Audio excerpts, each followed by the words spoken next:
Hello clan fans! Now, I'm really excited to start this video in my Brianna costume.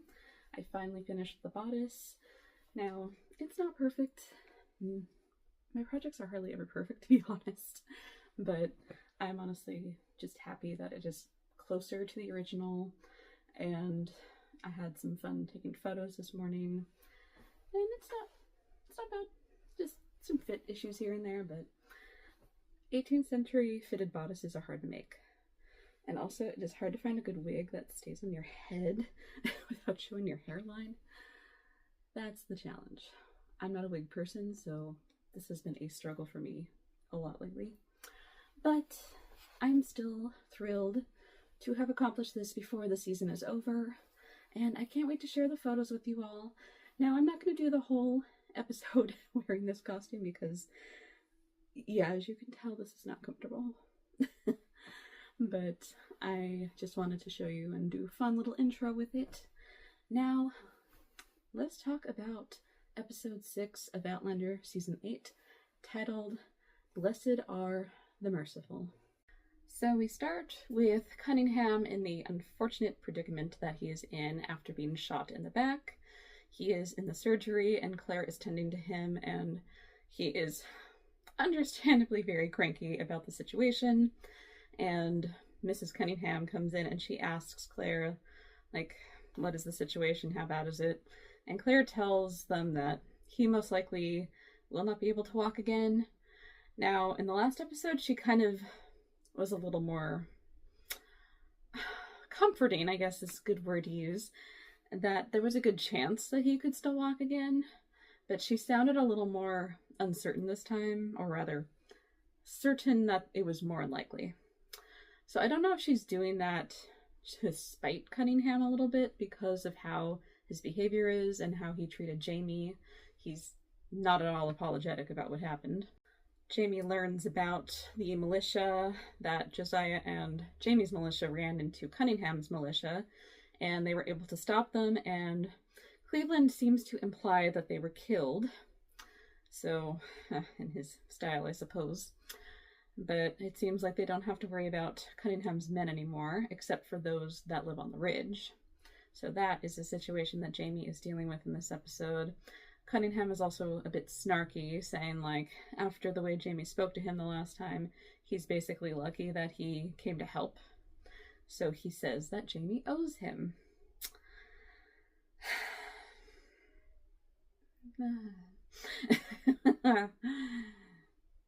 Anyway, so Jamie decides he's basically going to kick the men off of the ridge who joined Cunningham, and he's writing up a letter, and Claire thinks it's a bit harsh the way that Jamie is not just wording it, but he's basically saying, if you step back on Fraser's Ridge, you will be shot on the spot. And that's dark even for Jamie, I want to say. So my light just kind of died, so I'm gonna leave it off because it's gonna take a minute for it to charge. We will use the lamp, and I think the lighting is fine at this point. But just in case it's noticeable, I felt like I needed to come on here and say something. But anyway, Jamie goes to visit Cunningham, and he tells him that the men that followed him are alive. I don't think he mentioned the militia at all. But Cunningham is just feeling bad in his situation, not because of guilt, but because he thought when the day would come that he would die, as predicted, he would have a more honorable death, I guess is what he used. And Jamie basically tells him, like, well, sorry, but you made your bed and you must lie in it. But yeah, he has no sorrow for Cunningham, and honestly, it's a little hard to be sympathetic towards him because the guy doesn't seem to have any guilt over what he did to Jamie. And he would have killed him without a thought, eventually. So it's kind of hard to feel too bad for him, but at the same time, I feel bad for how it played out exactly for him, because it is a terrible situation that he's dealing with. Now, it's something he'll eventually learn to live with, but it's still not an easy situation, and especially during the 18th century, it was even harder. So back to the notices Jamie has written up for the men. He like I said, is being quite harsh about it. Claire thinks he should go a little easier on them, not because of the men, but because of their wives and children. And Jamie feels like they could have had a part in it, so he doesn't really want to use that as a reason not to send them off. So he goes through town or the ridge, and he gives them their notices, and he visits Mr. Crombie last. And Mrs. Crombie looks concerned, because I'm guessing word has gone around about everything at this point. And Jamie hands Mr. Crombie the notice, and Mr. Crombie, he's somewhat apologetic about the situation, but he didn't exactly apologize. He just said he did what he thought he had to do to protect his family. And Jamie says, like, yeah, well, you should have thought of that before you joined Cunningham. And yeah, betraying your laird / landlord, that was a really bad crime back then, and I would imagine today it would be pretty bad too. So he didn't think things through. Now clearly Cunningham convinced them that it was going to be a losing situation to join the rebels, and to stay loyal to the king would be rewarding in the end. According to history, not so much, but the problem was they didn't think things through. They just let themselves be manipulated by Cunningham, and that has led them to their unfortunate situation here. In an act of desperation, Mrs. Crombie and the other wives and children go to visit Jamie, and she begs him, please let us stay. We had no idea what our husbands were up to, and we promise we will keep them in check. And Jamie, he does feel a bit of sympathy here, and he does consider it for a moment, but he realizes if he goes back on his word, then it will show him as weak, and he doesn't want the men to think that they could easily, like, overpower him ever again. And so unfortunately he has to make the power move to still kick them off the land. Mrs. Crombie, though sad and upset about the situation, she does bless him and his family. And Jamie, eventually, after some thinking, he realizes, there might be a solution to this after all. So he has the families gather at the church, and he tells them that even though he's not going to kick them off the land, the contracts between him and the men are void. That is done. And he will write up new contracts with the wives. Now, I loved this moment because it showed that Jamie not only was being fair here, but he was also giving credit to the women who were willing to do whatever it took to protect their families in a good way, not in a bad way. And honestly, the men, the husbands of these women were cowards. They even pointed out that they didn't even want to go to Jamie to beg to let them stay because they were more concerned about maintaining their pride. Now, is that protecting your family? There is a bit of an irony there where you say you want to protect your families, but you don't mind sending them off with you if things don't go according to plan. So is that protecting your family? But yes, I was so proud of Jamie in this moment, and the women, of course, agreed to this, and they promised they will keep their husbands in check. They're allowed to get help from them and, like, concerns of rent and such, but as far as decision-making and the land, that is theirs. And I thought that was awesome that Jamie did that. And Claire, of course, was standing by, and she was so proud of him for making that decision. And it's kind of like seeing a piece of her time in the 18th century. Elspeth, having learned that Jamie is in a merciful mood, she goes to him and pleads that he let Cunningham go with her back home. And Jamie still wants to keep Cunningham under his watch because he is his prisoner, but Elspeth tells him that he is her son, and that is more important. And we don't see him agree to it, but we later see that Cunningham is being prepared for a long travel back, apparently to England, which I was surprised. I thought home was somewhere in the colonies, but It's actually kind of a nice sentiment. And Elspeth actually is saying goodbye to Claire, and like she tells her, if we had been in another lifetime, I think we would have been great friends. And Claire agrees to that. And Elspeth asks, like, was I a friend or was I an enemy to you? And Claire tells her she was a friend. And that was just such a sweet send-off for her. I don't know if we're going to see the Cunninghams again. It's possible we'll learn about them, but as far as the Ridge days, they're probably done at this point. But Elspeth's send-off was really nice. Like, that was a great arc that they managed to get in there for her in just 6 episodes. And she changed so much from the first moment they met her. And I'm glad for it. As far as Cunningham goes, he just watches them as they ride off, and it's clear he is set in his ways, so character growth, not sure if that happened for him, but maybe before the show is done, we will see.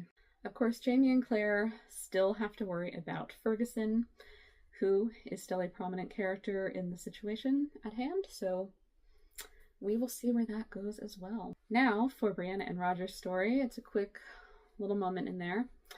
They are talking about when Roger was fighting for the Continental Army. He has shown Brianna the letter that he had written her, and she's a bit upset by it because it's like, what do you mean, like, this was your calling? And he tells her that when Marion had denied them the muskets, he felt like he had failed, and when the chance came for him to fight, he felt a sense of purpose. And he realized during this time, helping people made him feel good, and he also realized when he had the flashback after the explosion that his father had made it back and had caught him when his mother had thrown him from the stairs that collapsed. And he realizes his father was there because he had saved him, and that was in fact God's plan. So now his faith has been restored and he wants to be ordained. And I thought that was a really nice way of like bringing Roger's story back to what he was originally going for with his life, because he did seem a bit lost for a while there, and it was just nice to see him find himself again. And Brianna does agree to this, and they of course have a moment together. And I'm not sure if this was the making of baby number 3, because there is supposed to be a 3rd baby in the books, but I don't know if they're going to introduce them in the series. Now, Ian and Rachel have made it to New York, and Rachel is quite nervous about the situation at hand because she doesn't know if Ian might still have feelings for Emily. He is understandably very concerned about her and her children because he doesn't know if they lived or not during the massacre, and it's just eating at him. It's bothering him. But she's trying to be understanding at the same time, and he tells her about the history that he has with the river that they have stopped by, and how he was reborn when he became a Mohawk. He is hesitant about talking about Emily in front of Rachel, but she assures him, like, it's okay if you need to say her name. You can tell me about her. If she was beautiful, you can say that too. And I thought that was a nice moment between them. And then they have a cute little moment with Augie, who's making a little cooing noises. Later, while Ian and Rachel are preparing food, they happen to meet up with a friend, a Mohawk friend, who joins them. And he is asked if anybody survived from Shadow Lake. And the man tells them that one of the villages burned and there was nothing but ash. His village was attacked too, and a few did survive because they were able to get warned and they had some time to get out of there. But he's not sure if Emily is alive or not, but he does know somebody who might be able to help. And so we are introduced, or rather reintroduced, I think.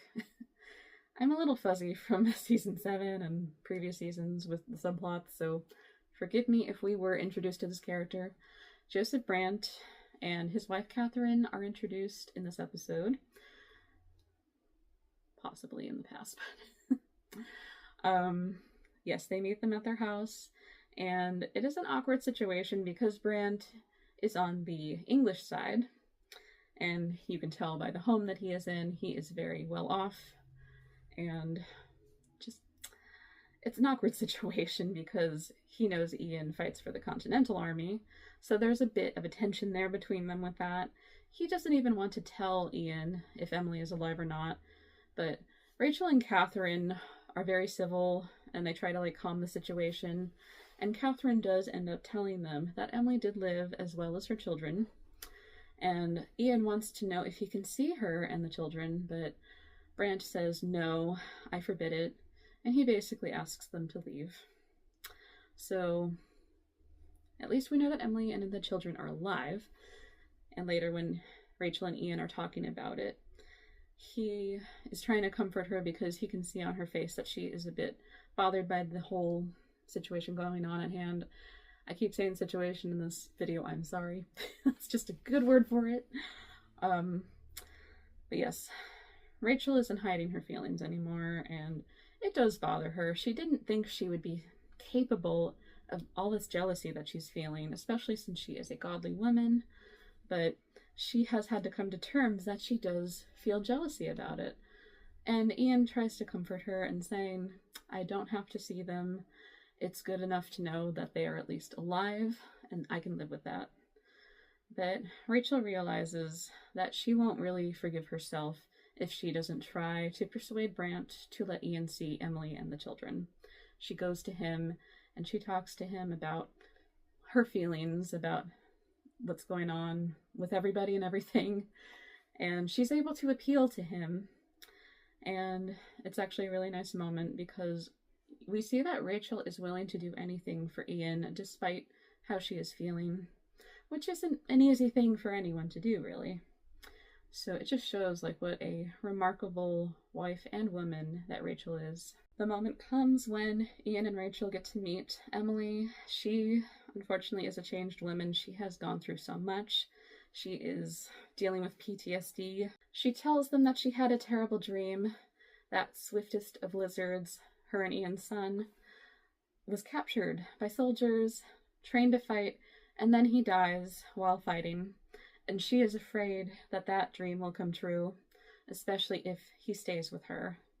So she asks Ian and Rachel something really personal to her. She asks them if they will take in swiftest of lizards, and Ian and Rachel accept. And the way Rachel accepted was so sweet. She already is treating him like a son of her own, and she tells Emily, he will always be your son, but he will also be a son to me, like assuring her that he will be well taken care of.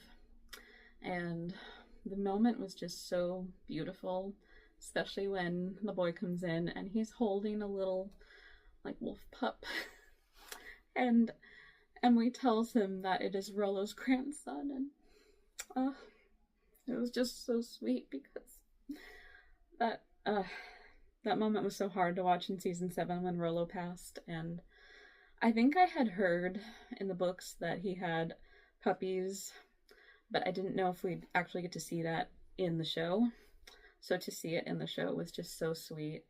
And of course, the child is just very sweet. He's already willing to share the dog with Augie. And the moment is just so beautiful. And to thank them for this kind act that she has asked of them, she offers to name their baby. Because Augie is just a substitute name until I come up with a real name. So she walks over to the baby and she names him Hunter. And that's, of course, Rachel's last name. And she realizes Emily is also moved by the spirit. And this moment was just so beautiful. And it kept going. It was just like heartbreaking, sweet, bittersweet all at once. And just a well done scene. And I think the build up to it was really well done. And it was a great note to end on in this episode. For Ian and Rachel, that is. We didn't end the episode there. I also wanted to point out that I did not use any of the Mohawk names, and I tried to use the English names because I am not going to be good at pronouncing them. I tried to listen to them and write them out, but in the end I decided it would be best for me not to say them and just use descriptions or their English names. because I try to be as respectful as possible, and I knew I was going to butcher the names, and I would have felt bad for that. So I will try to say names at times, but this episode I just wanted to be careful and respectful. So I do apologize if that ended up being disrespectful. I meant nothing by that. Last thing to talk about is William and Ben. So last episode we found out that Ben is still alive and is now a general with the Continental Army. It's been a long day already. So William is confronting Ben about this, and he's like, "Why did you do it?" And Ben tells him that he basically was moved by Thomas Paine. He had met him before at a tavern, and then later, while he was captured, he actually read the pamphlet Common Sense, written by Thomas Paine, and he realized that is common sense. It makes a lot of sense. And he realized it was wrong to fight for the English. And William, not as convinced, but he's upset that Ben faked his death, especially, and to abandon his wife and child. And Ben tells him it was actually Amaranthus's idea for him to fake his death. It was basically a way that everybody would be protected. And William is surprised by this. He doesn't believe Ben. And then Ben's like, "Wait, why are you so concerned about my wife?" And he tells him that he's been comforting and consoling Amaranthus through her grief, but there seems to be an implication in there in the way he says it. So Ben starts attacking William, they fight, and then soldiers come in, intervene, and Ben tells them to take William to the guardhouse because he is a traitor. I was like, dang, Ben. Like, your cousin just learned that you're alive and there's a lot going on. I think that was a bit harsh. Just a little. I think it's safe to say Ben and William's friendship is effectively ruined, and it's hard to know if they are going to make up at some point, especially with all that has gone on between them, but we'll have to see. In the meanwhile, William is rescued by Denzel in the guardhouse. He comes up with a plan. He's able to get the guard out of there and tells William, "Okay, basically we're going to pretend you have smallpox, and then you're going to quote-unquote die while you're in quarantine, and oh, look at that, you managed to get out of here, woohoo!" So I just love that Denzel is on it. He knows what to do, and I feel like he learned a little something from Claire while he was under her wing. So I'm very proud of Denzel. But yes, that was a nice moment, and the friendship between William and Denzel is so strong here, and I love it. And I hope we get to see them together again. But yeah, in the meanwhile, that was episode 6. And I thought it was really well done. I felt like I wasn't going to get much out of this episode based off of the coming attractions trailer, but there ended up being so much more in this episode. And unfortunately, for the coming attractions for the next episode, we see what is going to happen with the print shop. And it is a moment from the books that everyone is dreading, I know. I am dreading it myself, even though I haven't read it. I just know what happens. And I don't know if they're going to do it differently in the show, but I am personally really nervous about it. I know I'm going to cry. I already cried a little bit this episode, but next one, most likely a guarantee. So yeah, it's not going to be good. And we already saw Brianna and Roger make their way back to Fergus and Marsley's place. So they are all set for that subplot, unfortunately. But, oh, one more thing I had to mention. They returned to Fergus and Marsley's, and a letter has arrived for Roger. Fergus hands it to him, and Marion has decided to give them the muskets. So, hey, Roger won in so many ways in this episode, which was awesome. Even though Marion still has his reservations about Jamie Fraser, but Roger proved himself, and that is all that matters. So, I'm proud of Roger for that. Even though it seemed like a somewhat stupid idea at the time. But it worked out. But yes, we have episode 7 coming up, so be prepared with thigh tissues. We're gonna need them. But yes, tell me what you all thought of episode 6. What do you think is going to happen in episode 7? Do you think they're gonna change what happens? I kind of hope they do, but I also know it's still going to be devastating one way or another, so it's a lose situation here. But yes, we will be ready. All right, everyone. I hope you all had a wonderful Easter, and I hope you have a good week, and I will see you next week for episode 7. Bye, everyone.